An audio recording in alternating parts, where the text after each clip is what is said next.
The Objective News Network, Adam Schiff, complete absurdity reaches all new levels.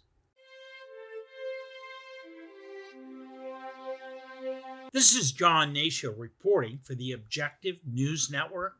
Well, Congress just refused to censure Adam Schiff for his unethical, immoral, and defamatory conduct during his tenure as the head of the House Select Committee on Intelligence, the most sensitive position perhaps in all the House. Can you believe it? Schiff's outright lies and treasonous behavior may be considered by some as nothing but politics, but some Americans still find lying, intentional deceit, treasonous behavior, and the utter disregard for the U.S. Constitution to be fundamentally wrong.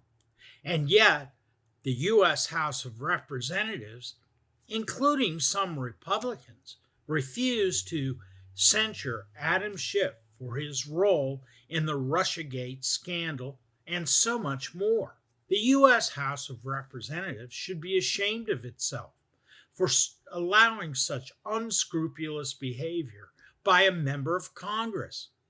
Moreover, those members of the House that voted not to censure Schiff for his egregious misconduct, Democrats and Republicans alike, need to be held accountable by the voters in the next election cycle for their own unethical conduct. As many have said in the past and will continue to say, Washington, D.C. politics must be cleaned up before we can have any hope of regaining any sort of real trust in our government.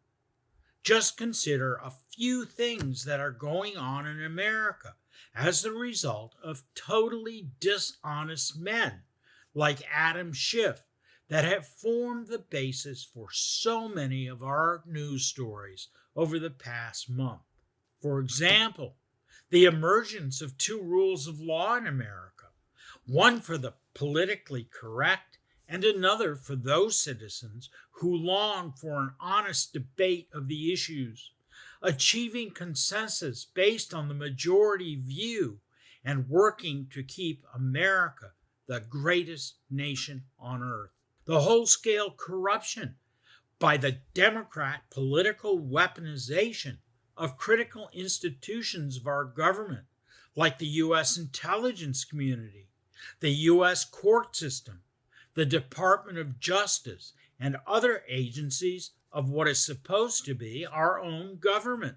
The very first indictments ever of a former president of the United States for mishandling classified information, even though the current president of the United States, Joe Biden, the former vice president of the United States, Mike Pence, former presidential candidate Hillary Clinton, and so many, many others have seemingly, at least to the rest of the world, done the very same things, or perhaps even worse. The whole-scale corruption of the American judicial system, where Democrat politically weaponized prosecutors, judges, and lawyers retaliate against Americans based on their politics rather than the pursuit of justice. Failure after failure on the world stage, like the Afghanistan withdrawal, the border crisis, ballooning debt, the highest inflation rate in over 40 years, and a new type of woke administrative state run by a minority versus majority view. Scandal after scandal, like Chinese influence bribery of President Biden, the Hunter laptop scandal, the blatant disregard for the safety and security of the nation's secrets by President Biden himself.